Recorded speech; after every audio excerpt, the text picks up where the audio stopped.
That probably is me, absolutely. Because I tell you what, if you look at some of the reservations that you've approved, you, sir, in your great wisdom have approved, I will tell you right now, they don't look like Indians to me, and they don't look like the Indians. Now, maybe we say politically correct or not politically correct. They don't look like Indians to me, and they don't look like Indians to Indians, and a lot of people are laughing at. Now, they don't look like Indians to me, sir.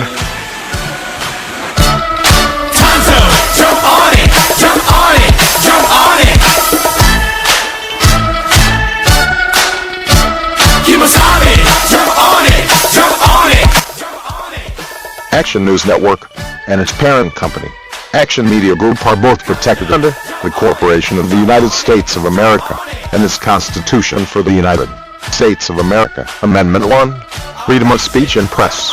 To hold these rights as self-evident and unalienable, we are also protected under the United Nations Declaration of the Rights of Indigenous Peoples, Articles 8, 14 and 16. As this network is owned and operated by Indigenous Americans, or American Aborigines, also referred to as American Indians, but erroneously referred to as Negro, Colored, Black, or African American. Any attempt to defame or question our origin of nationality or ethnicity will be considered defamation of character and will be legally dealt with accordingly. UNDRIP Article 8.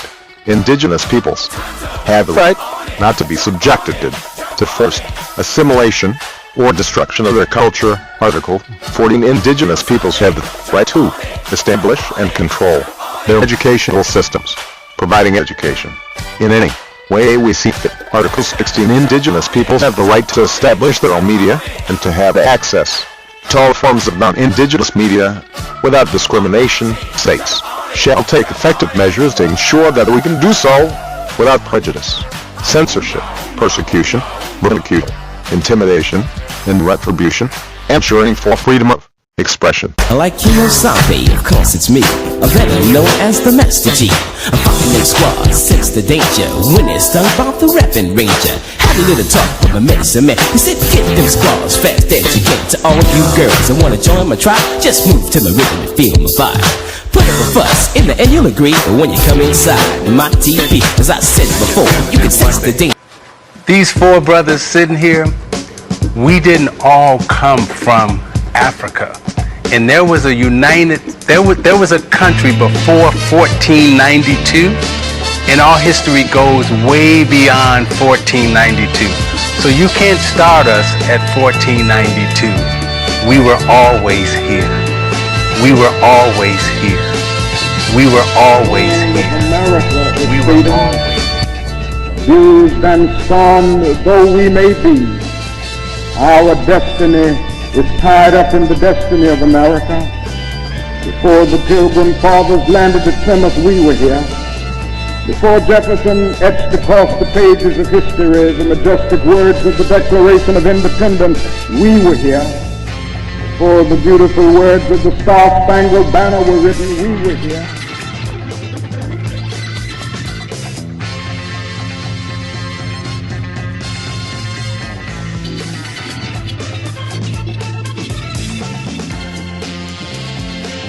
Why did the Aboriginal inhabitants of America claim our especial attention? This vast theater has been thronged, from immemorial time, by numberless tribes which lived only to destroy, and be in turn destroyed, without leaving a trace. It is not my present intention even to enumerate the many theories, which have been advanced in reference to the origin of the American nations, although I may, in the sequel, inquire whether their genealogy can be traced to the Polynesians or Mongolians, Hindus, Jews or Egyptians. Nor shall I attempt to analyze the views of certain philosophers who imagine that they have found not only a variety of races, but several species of men among the aborigines of this continent. It is chiefly my intention to produce a few of the more strikingly characteristic traits of these people, to sustain the position that all the American nations, excepting the Eskimos, are of one race, and that this race is peculiar and distinct from all others. Physical characteristics. It is an adage among travelers that he who has seen one tribe of Indians has seen all. So much do the individuals of this race resemble each other, notwithstanding their inaccused geographical distribution, and those differences of climate which embrace the extremes of heat and cold. All possess alike the long, lank, black hair, the brown or cinnamon colored skin, the heavy brow, the dull and sleepy eye, the full and compressed lips, and the salient but dilated nose. These traits, moreover, are equally common to the savage and civilized nations. It cannot be questioned that physical diversities do occur, equally singular and inexplicable, as seen in different shades of color, varying from a fair tint to a complexion almost black, and this too under circumstances in which climate can have little or no influence. So also in reference to stature, the differences are remarkable in entire tribes which, moreover, are geographically proximate to each other. These facts, however, are mere exceptions to a general rule, and do not alter the peculiar physiognomy of the Indian, which is as undeviatingly characteristic as that of the Negro, for whether we see him in the athletic cherub or the stunted Chama, in the dark Californian or the fair Boris, he is an Indian still, and cannot be mistaken for a being of any other race. The same conformity of organization is not less obvious in the osteological structure of these people, as seen in the squared or rounded head, the flat end or vertical occiput, the high cheekbones, the ponderous maxilla. Melanie, anything could happen to you living over here with these people. What do you mean, these people? They're my people, Mama, and yours too. Or have you forgotten that over in Linden Hills? It's not what I meant, and you know it. I mean, these streets, this house, it's so shabby and run down. You'll just never understand, will you? Understand what, baby? At least I'm here, in day-to-day contact with my people. Instead of being like you and Daddy and sitting over in Linden Hills with a terminal case of middle-class amnesia. You don't have to live in the slums to care, Melanie. You don't have to try to be something you're not. Oh, God, I can't stand this. Trying to be something I'm not? Trying to be proud of my African heritage? If that's being something I'm not, then fine. I'd rather be dead than be like you.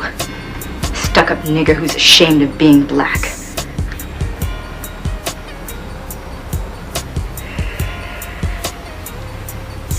My grandmother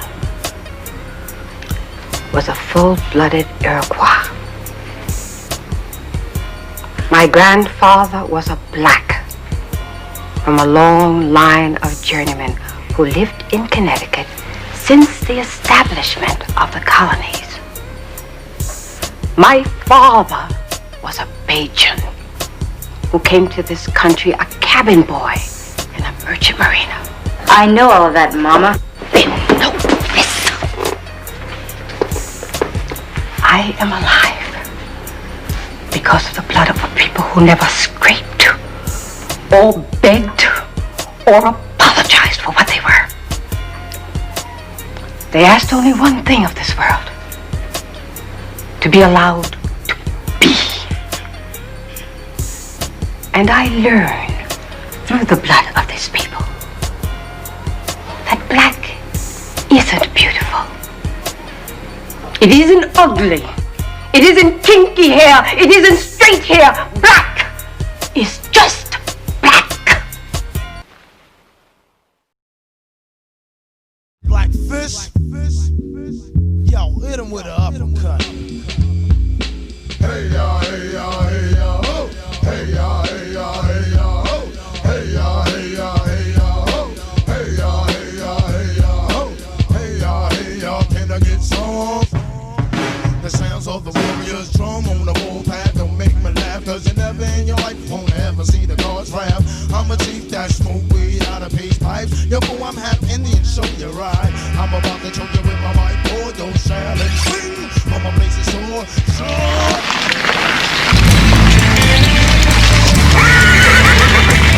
What now? Well, I'm trying to figure out where those that took them horses of yours are going to meet up with those that took your daughter. If I was an Indian, and you ain't far from it.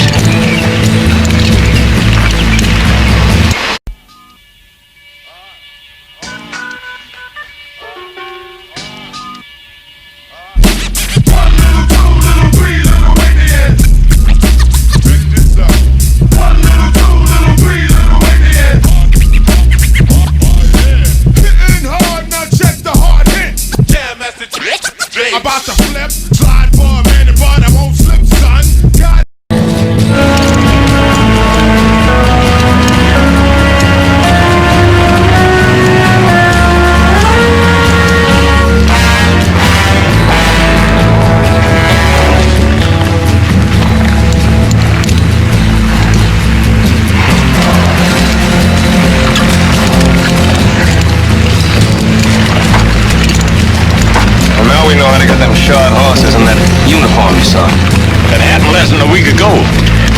many do you figure there was?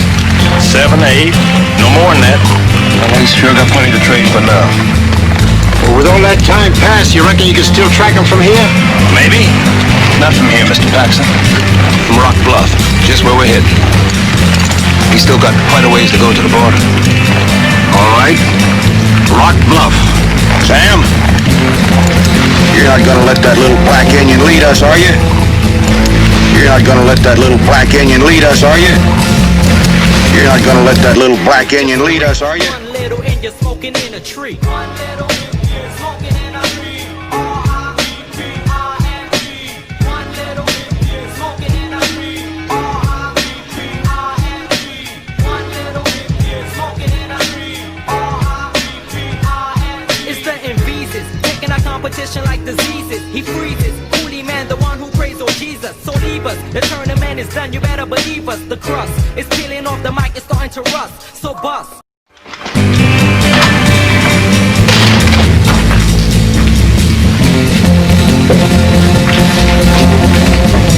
Hey, I see you in there. Are you asleep? Come on, you're not sleeping. Listen to me. I'm asking. You hear me? I'm asking. You black little Indian, come on, you hear me? You know something? You got a bad mouth, Mr. Paxson. From the notes of Italian explorer Giovanni da Verrazzano, sailing on behalf of Francis I, sovereign of France in 1524. Verrazzano landed in Low Country, North Carolina. So we anchored off the coast and sent the small boat into land. We had seen many people coming to the seashore, but they fled when they saw us approaching. We reassured them with various signs, and some of them came up, showing great delight at seeing us, and marveling at our clothes, appearance, and our whiteness. They showed us by various signs where we could most easily secure the boat, and offered us some of their food.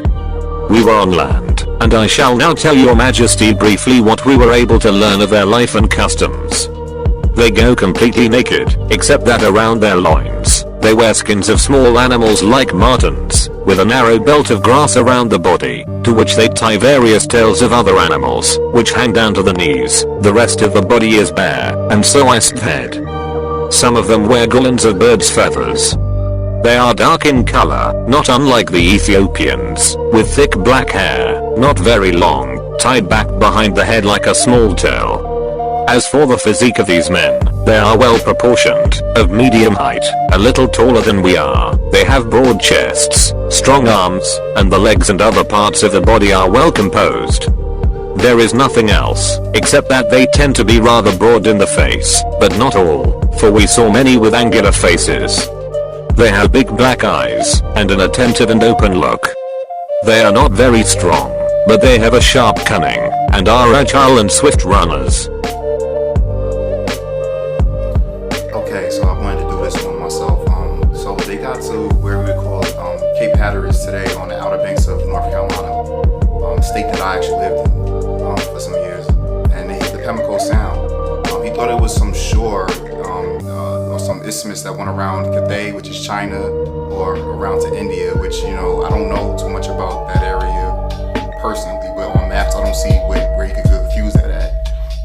So then he says that they penetrated and they reached another land, much more beautiful and full of great forests. They anchored there, penetrated about 2 leagues inland, which is like a mile. For that, the people had fled into terror in the forest, right? Only the people they found was an old woman and a young girl about 18 to 20 years old. The old woman had 2 little girls on her shoulders, clinging to their neck as a boy. It was all about 8 years old. So the young woman also had 3 children, but all girls. They began to shout. The old woman made signs that the men fled in the woods. He's always trying to take a jab at us, but these ladies got left behind. All in all, some men probably should have stayed behind or made sure they was with them, right? So it says that he took the boy from the old woman to carry back to France. And we wanted to take the young woman, yeah, I bet, who were very beautiful and tall, but it was impossible to take her to see because of the loud cries she uttered. Maybe because you was taking her like son or, you know, nephew or some shit. So they decided to leave her behind and take only the boy. Like it's a consolation prize. Just understand how these people act. And they still did this to, you know, almost the 1950s where they had the human zoos. He was spectacles. All people of color was spectacles to these people, alright? So it's kind of disheartening, and I don't even want to know what happened to that boy on that ride back. What do you think, Morgan? Is this political correctness gone too far? Yeah. I mean, we have a tendency to do that anyway. I mean, you get politically correct. Stuff happens that you don't want to happen. I all of a sudden became an African. Political correctness, African American. I'm not African. An American. I'm not African. An American. I'm not African.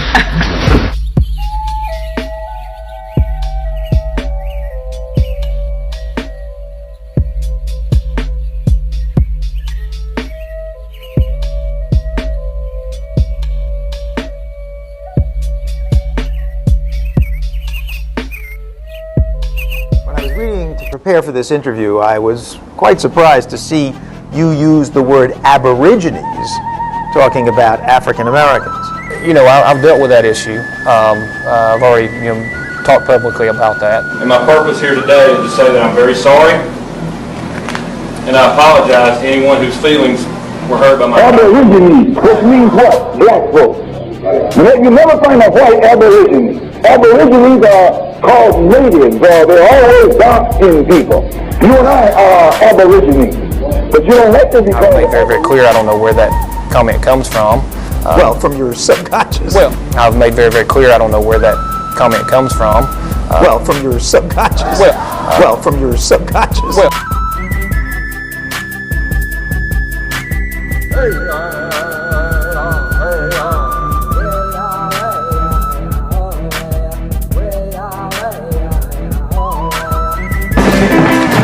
Y'all can't come in here. I'm Chuck Berry. Chuck Berry's a country and western singer. Is he? You know who else he is? He's me. Says he's Chuck Berry. Let me see some ID. All right then. ID. This license says you're Indian. Says you're Indian. Says you're Indian. A selection from a letter from a man so important, a state was named after him. A letter from William Penn, Proprietary and Governor of Pennsylvania, in America, to the Committee of the Free Society of Traders of that province, residing in London. Section 6, Natives, of complexion, black, but by design, as the gypsies in England. Their eyes little, and black, not unlike a straight-look Jew. The thick lip, and flat nose, so frequent with the East Indians, and blacks, are not common to them, for I have seen, as comely European-like faces, among them of both, as on your side of the seas, and truly an Italian complexion, hath not much more of the white, and noses on some, them resembles the Romans. Their language is lofty, yet narrow but like the Hebrew. Significationful, like shorthand in writings, one word serveth, in the place of three, and the rest, are supplied by the understanding of the hearer. Imperfect in their tenses, wanting in their moods, participle, adverbs, conjunctions, and interjections. I've made it my business to understand it, that might I not want an interpreter on any occasion. You don't want to know nothing, so I'm not going to try to tell you nothing. What you say the name of this thing is? A duck shaker? A dashiki. How much you pay for it? $13. $13? You paid $13 for a cotton blouse? This is a genuine import. It came all the way from Africa. I'll get it. This is not a dress. This is a dashiki. A dashiki is a traditional African shirt for men. To me, it looked like a traditional dress for a woman. Well, that's because you've been conditioned to judge everything by Western standards. And I suppose there ain't no use in me trying to... If it came from Haile Selassie's closet, it ain't worth no $13.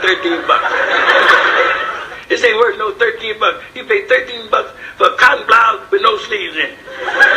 Listen, Lamar. And don't call me by that slave name either. What kind of name? Slave name. The name of a slave that was handed down to him by a slave master. What are you talking about? I'm talking about what my name used to be. Your name has always been Lamont Sanford. Ever since I can remember. Your name is Lamont Sanford. You were named after Lamont Lomax. Now, I've taken a new name to reflect the new me. Now, you see, Pop, now, I'm a black man, right? You can say that again. Come on, Pop, this is serious. Then I should have a name and a language and clothes that lets everybody know that I'm a black man. Would you listen to me for a minute, Pop, because this is really serious. Now, we shouldn't even have these names. And do you know any white people with names like Lumumba, or Kasavubu, or T'Chaka? I don't even know black people's names. Well, that's just the point, Pop. Black people in America have been cut off from their homeland for so long, they don't even know the names of their ancestors. My ancestor's name was Sanford. My father's name was Sanford. His father's name was Sanford. His father's father and their father. We all been Sanford. And I've only been cut off from my homeland a little over 30 years. And I suppose that's when your ancestors left Africa, huh? No, that's when I left St. Louis. Selections from the book entitled History of the American Indian by James Adair of Ireland. We have picked out sections that describe the diversity of the indigenous inhabitants, their customs and the ideology of the pale-skinned intruders on their lands. Commentary by Action Jack also to break down certain key points. These are only excerpts, so it might at times seem out of context, but we can't read the whole book to you. Now let's proceed, shall we? The Indians are of a copper or red clay color. All the Indians are so strongly attached to, and prejudiced in favor of, their own color, that they think as meanly of whites, as we possibly can of to them. The hotter, or colder the climate is, where the Indians have long resided, the greater proportion have they either of the red, or white, color. I took particular notice of the Shawano Indians, as they were passing from the northward, within 50 miles of the Chickasaw country, to that of the Creeks, and, by comparing them with the Indians which I accompanied to their camp, I observed the Shawano to be much fairer than the Chickasaw, though I'm satisfied, their endeavors to cultivate the copper color were alike. Many incidents and observations lead me to believe that the Indian color is not natural, but that the external difference between them and the whites proceeds entirely from their customs and method of living, and not from any inherent spring of nature. That the Indian color is merely accidental or artificial appears pretty evident. Their own traditions record them to have come to their present lands by the way of the West, from a far distant country, and where there was no variation of color in human beings, and they are entirely ignorant which was the first or primitive color. Besides, their rites, customs, etc., as we shall presently see, prove them to be Orientalist. We have good authority of a Spanish lady, who conceived, and was delivered of a Negro child. There is a record among the Chickasaw Indians that tells us of a white child with flaxen hair, born in their country, long before any white people appeared in that part of the world, which they ascribed to the immediate power of the deity impressing her imagination in a dream. And the philosophical translations assure us of 2 white children, having been born of black parent. As the Amerindian Indians are of a reddish or copper color, so in general they are strong, well proportioned in body and limbs, surprisingly active and nimble, and hardy in their own way of living. They are ingenious, witty, cunning, and deceitful, very faithful indeed to their own tribes, but privately dishonest, and mischievous to the Europeans and Christian. Around the age of 5 or 6 or 7, to discover the flag to which you have pledged allegiance, along with everybody else, has not pledged allegiance to you. It comes as a great shock to discover that Gary Cooper killing off the Indians when you were rooting for Gary Cooper, that the Indians were you. That the Indians were you.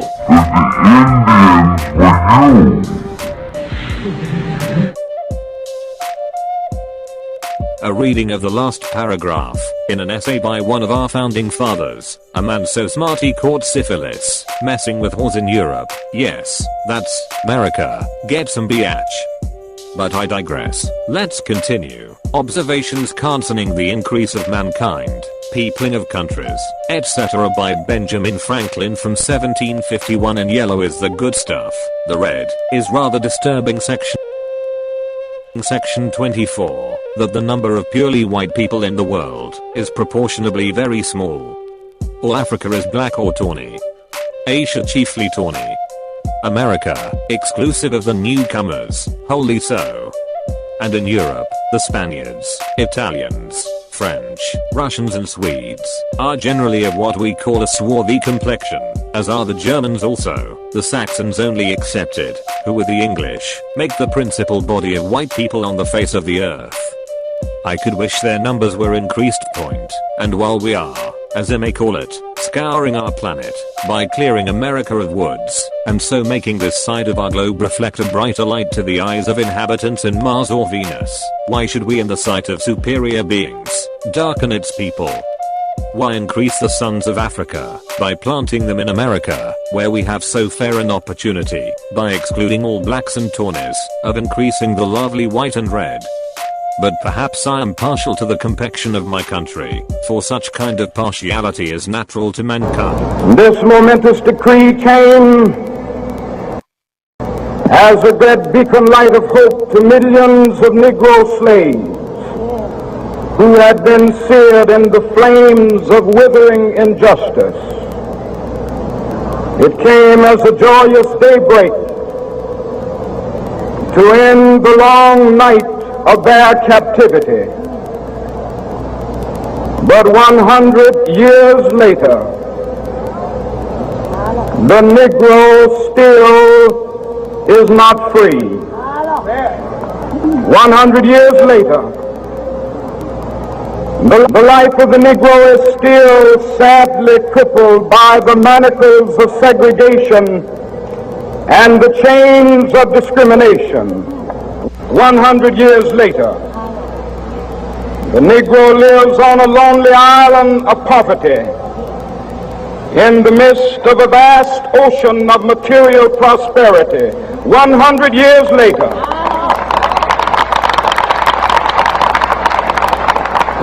the Negro is still languished in the corners of American society and finds himself in exile in his own land. And so we've come here today to dramatize a shameful condition. In a sense, we've come to our nation's capital to cash a check. When the architects of our republic wrote the magnificent words of the Constitution and the Declaration of Independence, they were signing a promissory note to which every American was to fall heir.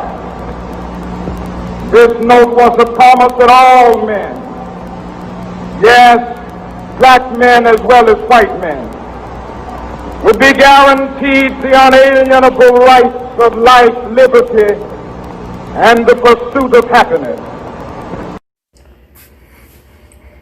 All right, great book. A couple of people put me on to this book. Lex Will, Autochthonous one. Same, so shout outs to y'all. This was way back. It's not that way back, but it's like three, 4 years ago when I got this joint. 103 amazing facts about the Black Indian of the Western Hemisphere, outlined by Canyon, a non-reservationist. You know what I'm saying? But it's on PDF if you know where to look for it, if you know who to talk to, right? So I'm just gonna read this real quick. At times, statements or phrases can cause the human mind to tap into worlds or realities where a bigger picture or image of that time zone of reality is given, revealing more information about that reality. Someone else has been responsible for recording the history of my people for the past 500 years, other than my own people. The perception of our past is very limited. Our past and how we perceive our past has been shown to us by people who have so far not recorded our history correctly for the past 500 years. May these facts penetrate the psyche of my people and cause a mental stimulus that ignites the spirit and breaks the spell of amnesia that currently plagues most of us. Alright, we're in a desperate need of a total memory recall. And totally right. So we're gonna go through the introduction.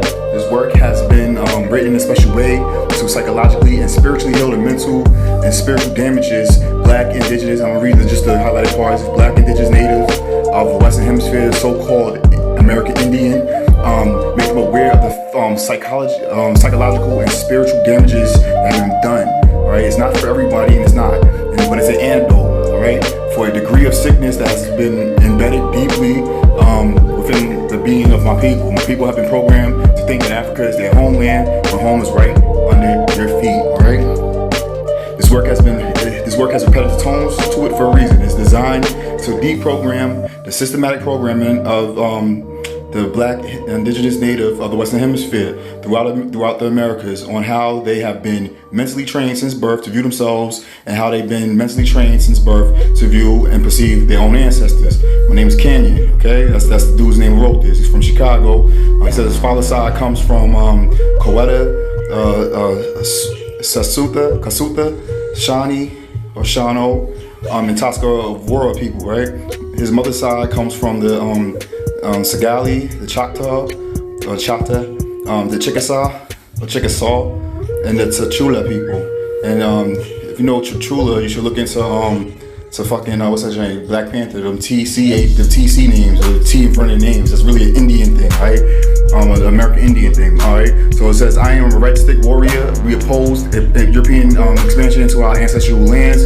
We opposed our own people who supported this, and opposed our own people who supported the rebel government called America, okay?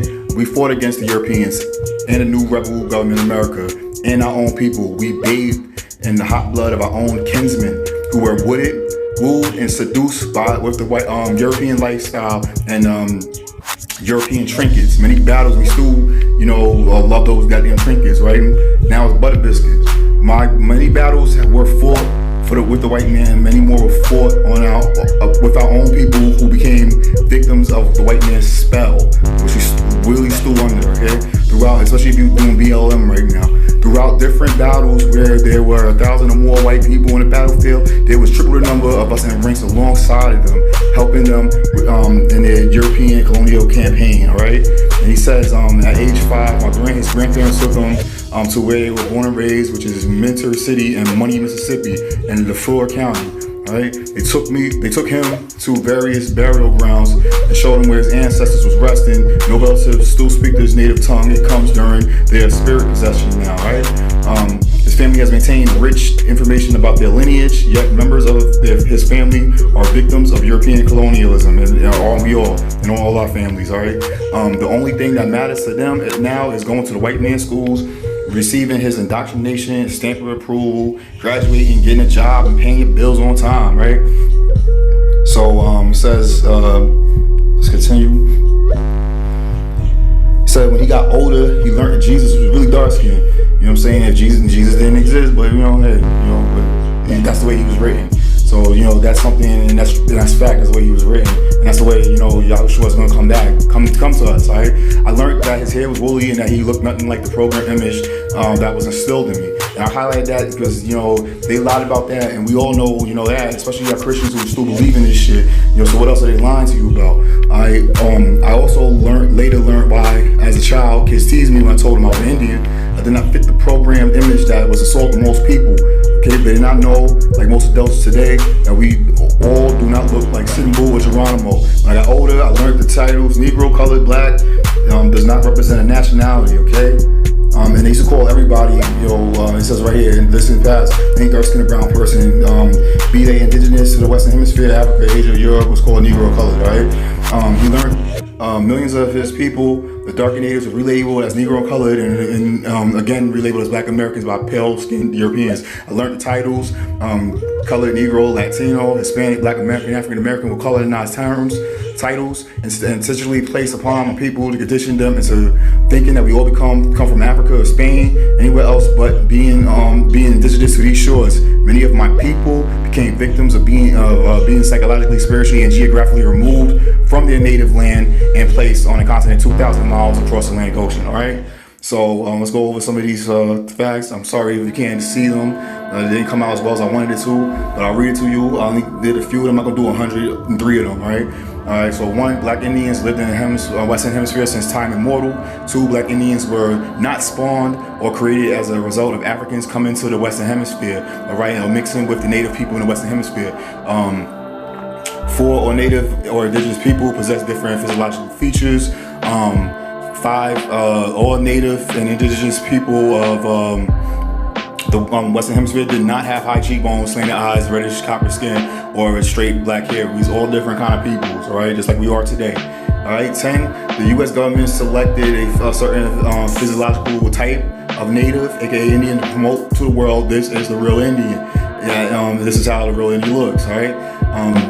16 dark-skinned natives, indigenous, who embraced Spanish culture during the colonial era by choice or force, has been reclassified as Latino Hispanic, and I'm one of those people too.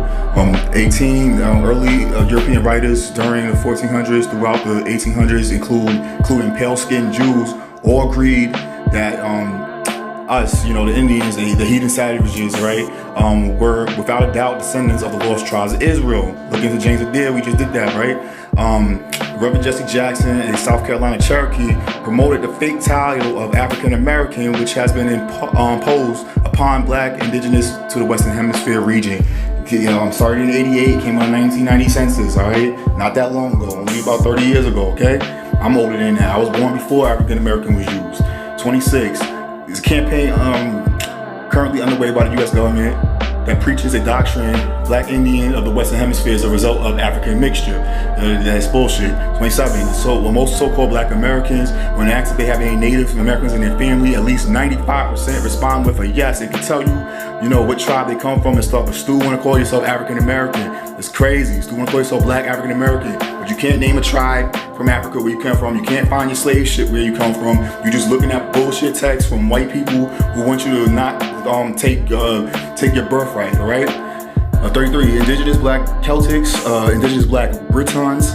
You notice they don't say Britons, it says Britons, all right? Look that up. Indigenous Black Portuguese, indigenous Black Spaniards are all known as Moors. Had a long knowledge of the indigenous people in the Western Hemisphere. These Moors, which were our like cousins and shit, these Moors, because they like Hebrews and everything else too over there. These Moors were these dark-skinned European, these Moors were well informed of the different customs, traditions, languages of the natives of the Western Hemisphere. These dark-skinned Europeans, Moors, were used as buffers by the pale-skinned Europeans, right, to help colonize the New World. These indigenous Black Europeans, aka Moors, not only solicited the New World to the pale-skinned Europeans, but also waged war on us, okay? And they're amongst us. Some of us have their blood in us. Some of you I'm talking to are probably descendants of just them. All right, 35. Both dark-skinned and pale-skinned Europeans who were either Celtic, Britain, Gaelic, and what have you, were fleeing religious persecution in Europe, were struggling to preserve the preserve ancient traditional customs, the pagan ways. Upon arrival to the New World, ran to the bosom of the Black Indian nations, indigenous to the Western Hemisphere soil, who still had held on to and were practicing traditional spirituality. All right, Hebrew's not a religion; it's a spirituality. All right, both cultures were different, however, both were able to relate to each other's gods. All right, and 36, Moors helped to navigate Christopher Columbus' voyage. He wasn't lost; he knew exactly where he was going simply because of who was on the boat with him. Before, the term Negro color was not only applied to Black Indians, psychologically and spiritually removing from their lands. These are also applied to Black Indians who was put on the slave market, okay? 54, the term Negro color was not only applied to Black Indians, to psychologically and spiritually removing from the lands. Okay, yeah, I just wrote that, okay, my bad. Black Indians did slave raids on each other before and after the Europeans' arrival, so been fucking each other over for the eons. Black Indians that owned other Black Indians as slaves. These slaves were also classified as Negroes, and they took advantage of that shit, okay? 83, the Black Indian nations who had intercourse with Spain eventually became known by the colonial title of Latino and Hispanic. Black Indians who had intercourse with the French became known as colonized titles like Creole, Black, French, Haitian, or Guadeloupean, all that shit out there, right? Martinican, whatever, right? Black Indians who had intercourse with the British, like us, became known by the colonial titles of Negro and color, right? Black Indians who became victims of the British subjugation are still going through colonized title changes. It seems to change every couple generations. For the moment, they are presently known as Black Americans and African Americans, all right? And they're trying to get us to be that ADOS too, right? 100, the United States government had to abandon their war with the Seminoles because they could not defeat them, right? And my people, the Yamasees, ran into the Seminoles, all right? So, yay them, all right? 101, many Africans that come to the United States in this present time know that most so-called African Americans are indigenous, or indeed Black Indigenous Americans, okay? Indians. Most foreigners from other nations, this is 102, abroad are waiting for the so-called African Americans to reclaim their rightful titles, right? Yes, they are, okay? And because they love us, all right? They still love us today, but they don't love us as much as they did then, you know, especially with all the shit that we're doing now. The reclaiming, this is 103, the reclaiming of the identity of the Black Indigenous Indian in the Western Hemisphere. It's not a difficult task. It does not require petitioning outside yourself to someone else and acknowledge who you are, your mother, your father, your grandmother, your grandfather. The information that has been passed down through your lineage to you from them is the acknowledgement. Neither does it require testing of your own DNA by way of the colonizers' pseudo contraptions. The earth and the ancestral spirits know perfectly who you are, just claim who you are.